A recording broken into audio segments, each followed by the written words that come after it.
Topic is member function in C plus plus. Class में हम member function को कैसे डिफाइन करेंगे? There are two ways to define member function in class. First, member function define inside class, member function define outside class.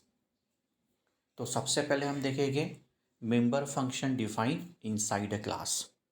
तो उसका एक general format दिया हुआ है, return type, function name, in bracket, argument list, opening curly bracket, body of function, curly bracket close. अभी इस format में return type is the type of value function with return. Function name can be any valid C++ identifier and argument list represents the type and number of value function will take. Values are sent by the calling statement. तो ये general format हमको use करना है defining member function inside class. अभी हम एक example यहाँ पे डिस्कस करेंगे। एग्जांपल में सबसे पहले हम दो हेडर फाइल्स को इंक्लूड किया है, iostream.h and conic.io.h। Employee is the name of class और इस एम्प्लॉय क्लास में हमने 4 डेटा मेंबर्स लिए हैं। पहला डेटा मेंबर है emp_id, सेकंड डेटा मेंबर है emp_name, थर्ड डेटा मेंबर है emp_age और फोर्थ डेटा मेंबर है emp_sal। उसके बाद में हमने यहाँ पे एक एक्सेस स्पेसिफायर यूज़ किया है, पब्लिक। इस एक्सेस स्पेसिफायर का यूज़ होता है हम डेटा मेंबर को कहीं से भी एक्सेस कर सकते हैं, यानी इसको पब्लिक एक्सेस है। Anyone anywhere can access member functions. तो अभी सबसे पहले हम एक मेंबर फंक्शन यहाँ पे डिफाइन करेंगे। वो मेंबर फंक्शन है गेट डेटा। अब ये जो मेंबर फंक्शन हमने यहाँ पे डिफाइन किया है, इस मेंबर फंक्शन में हमने जो स्टेटमेंट्स लिखे हैं सी आउट, सी इन, जैसे for example enter employee, then C in में emp_id, फिर C out enter employee name, C in emp_name। तो ये जो मेंबर फंक्शन है, ये मेंबर फंक्शन हमने जो यहाँ पे यूज़ किया है वो है to read data of employee. Employee का डेटा रीड करने के लिए हमने गेट डेटा इस मेंबर फंक्शन को डिफाइन किया है। अभी डेटा रीड करने के बाद में अभी हमको डेटा को डिस्प्ले करना है स्क्रीन के ऊपर में। तो डिस्प्ले करने के लिए हम एक सेकंड मेंबर फंक्शन डिफाइन करेंगे, वो है पुट डेटा। तो ये जो पुट डेटा मेंबर फंक्शन है जो हमने डिफाइन किया है, this member function is used to display information on the screen. जो डेटा हमने पहले रीड किया था उस डेटा को अभी हमको स्क्रीन के ऊपर में डिस्प्ले करना है। तो डिस्प्ले करने के लिए हमने पुट डेटा ये मेंबर फंक्शन को डिफाइन किया है। और अभी हमने यहाँ पे जो पुट डेटा के बाद में जो हमने क्लोजिंग कर्ली ब्रैकेट के बाद में हमने जो सेमीकोलन दिया है, इसका मतलब होता है कि यहाँ पे हमने क्लास जो है एम्प्लॉय उसको क्लोज कर दिया है। अभी क्लास के इनसाइड हमारा टॉपिक था कि member function define inside class. अभी दोनों जो मेंबर फंक्शंस हमने डिफाइन किए हैं, पहला मेंबर फंक्शन है gate data, second member function है पुट डेटा। दोनों मेंबर फंक्शन को हमने क्लास के इनसाइड में डिफाइन किया है बिकॉज क्लास यहाँ पे क्लोज होता है। तो द टॉपिक, हमारा जो टॉपिक है member function define inside class. तो इस तरह से हम मेंबर फंक्शन को क्लास के इनसाइड में डिफाइन कर सकते हैं। अबे इनसाइड मेंबर फंक्शन को हमने इनसाइड क्लास डिफाइन कर दिया। अभी हमको एक मेन फंक्शन यहाँ पे क्रिएट करना पड़ेगा और मेन फंक्शन क्रिएट करने के लिए हमको वॉइड मेन इस फंक्शन को यूज़ करना पड़ेगा। तो हमारा जो नेक्स्ट पार्ट आएगा वो है void main opening curly bracket. अभी हमको सबसे पहले उन मेंबर फंक्शन को कॉल करने के लिए या एक्सेस करने के लिए एक ऑब्जेक्ट क्रिएट करना पड़ेगा। और ऑब्जेक्ट कैसे क्रिएट करते हैं, ऐसे हमने प्रीवियस वीडियो लेक्चर में देखा है। क्लास कैसे क्रिएट करते हैं, ऑब्जेक्ट कैसे क्रिएट करते हैं, ये ऑलरेडी हमने प्रीवियस वीडियो लेक्चर में देखा है। तो यहाँ पे हमने एक स्टेटमेंट यूज़ किया है, एम्प्लॉई ई सेमीकोलन। तो employee is the name of class और E is the name of object. E हमारा ये ऑब्जेक्ट का नाम है। अभी इस ऑब्जेक्ट के थ्रू हम क्या करेंगे, सबसे पहला जो हमारा मेंबर फंक्शन है गेट डेटा, इसको हम एक्सेस करेंगे। तो इसको कॉल करने के लिए, एक्सेस करने के लिए हमने स्टेटमेंट का यूज़ किया है ई डॉट गेट डेटा। ये स्टेटमेंट से क्या होगा, ई जो ऑब्जेक्ट है ये ऑब्जेक्ट कौन से मेंबर फंक्शन को कॉल करेगा, गेट डेटा, इस मेंबर फंक्शन को वो कॉल करेगा। उसके बाद में अब वो मेंबर फंक्शन का यूज़ क्या था, to read the data, data read करना।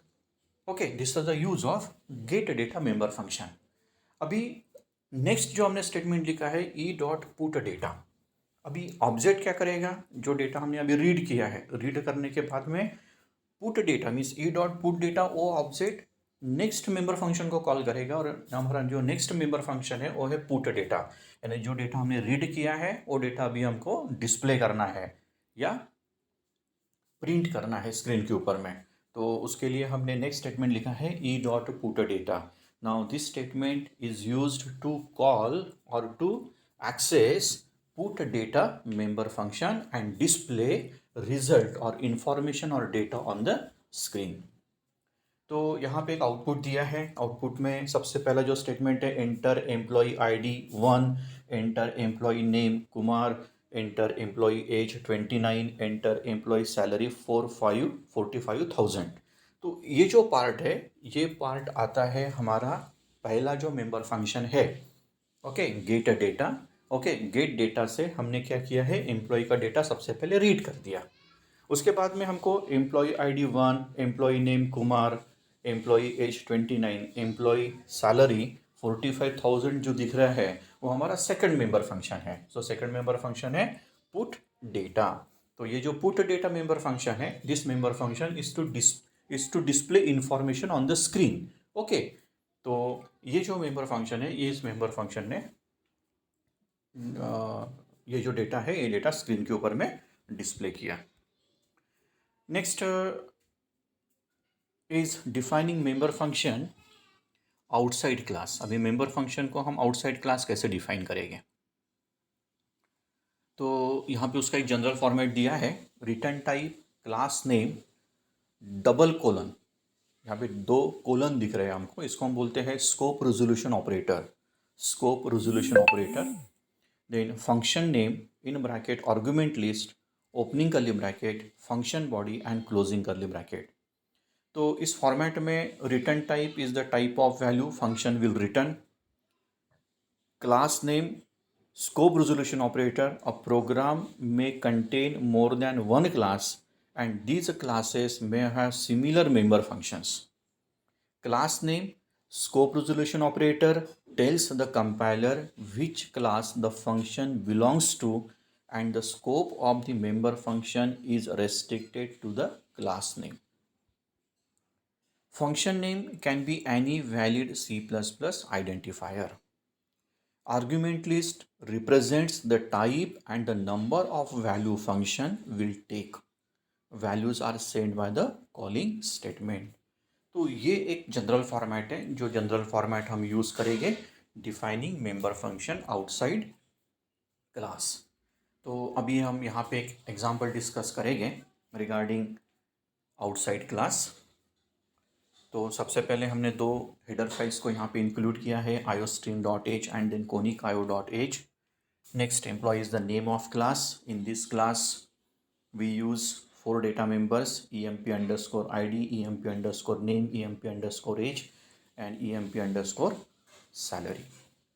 तो अभी सबसे पहले हमको क्या करना पड़ेगा, हमारे प्रोग्रामिंग में हमको जो मेंबर फंक्शंस डिफाइन करने हैं, तो सबसे पहले वो सभी मेंबर फंक्शंस को डिक्लेयर करना पड़ेगा। ओके, तो पब्लिक इस एक्सेस स्पेसिफायर में हम यहाँ पे 2 मेंबर फंक्शंस डिक्लेयर करेंगे। पहला मेंबर फंक्शन रहेगा void get data and second member function रहेगा void put data। अब यहाँ पे हमने क्लोजिंग करली ब्रैकेट का यूज़ करके सेमीकोलन दिया है, तो हमारा यहाँ पे जो क्लास है वो क्लास क्लोज हो जाता है। तो हम जो दो मेंबर फंक्शंस क्लास में यूज़ करने वाले या प्रोग्रामिंग में यूज़ करने वाले हैं, तो उसको सबसे पहले हमने क्या कर दिया पे डिक्लेयर कर दिया है। तो ये हमने डिक्लेयर किया है void get data and void put data। अभी इन मेंबर फंक्शन को हम आउटसाइड क्लास डिफाइन करेंगे। ओके, तो आउटसाइड क्लास डिफाइन करने के लिए हमने पहला एक स्टेटमेंट लिखा है void employ is the name of class, then scope resolution operator get data. तो इस तरह से हम यदि मेंबर फंक्शन को आउटसाइड क्लास डिफाइन करते हैं तो हमको इस तरह का एक स्टेटमेंट यूज़ करना पड़ेगा void employee scope resolution operator get data. Okay, अब we know that previous example में हमने देखा कि what is the use of get data. Okay, get data इस मेंबर फंक्शन का क्या यूज़ है। फिर वैसे ही हमने जो सेकंड मेंबर फंक्शन डिक्लेयर किया था तो उसको हमको डिफाइन करना पड़ेगा। तो सेकंड मेंबर फंक्शन को डिफाइन करने के लिए हम इस तरह से लिखेंगे void employee scope resolution operator put data. तो you know that what is the use of put data and we know that what is the use of get data, already we discuss in previous example. तो अभी हमने इस तरह से member function को outside class define कर दिया है। तो हमको इस तरह के स्टेटमेंट्स को यूज़ करना पड़ेगा मेंबर फंक्शन को आउटसाइड क्लास डिफाइन करने के लिए। उसके बाद में हमने एक मेन फंक्शन यहाँ पे यूज़ किया था, सेम जैसे हमने प्रीवियस प्रोग्रामिंग में देखा था वो सेम ही हम यहाँ पे यूज़ कर सकते हैं। तो यहाँ पे हमने एक ऑब्जेक्ट क्रिएट किया है एम्प्लॉय, और एम्प्लॉय हमारा क्लास का नाम है। तो इस ऑब्जेक्ट से हमने पहले मेंबर फंक्शन को एक्सेस किया है, कॉल किया है गेट डेटा। उसके बाद में डेटा को हमने रीड किया है। सेकंड हमने स्टेटमेंट यूज़ किया ई डॉट पुट डेटा, जो डेटा हमने रीड किया उस डेटा को हमको अभी डिस्प्ले करना है। तो उसके लिए हमने ई डॉट पुट डेटा ये स्टेटमेंट का यूज़ किया है। तो ई ऑब्जेक्ट पुट डेटा जो इन्फॉर्मेशन है वो स्क्रीन के ऊपर में प्रिंट करेगा। तो इस तरह से हम मेंबर फंक्शन को आउटसाइड क्लास डिफाइन करेंगे। नेक्स्ट है organisation of data and function in oops.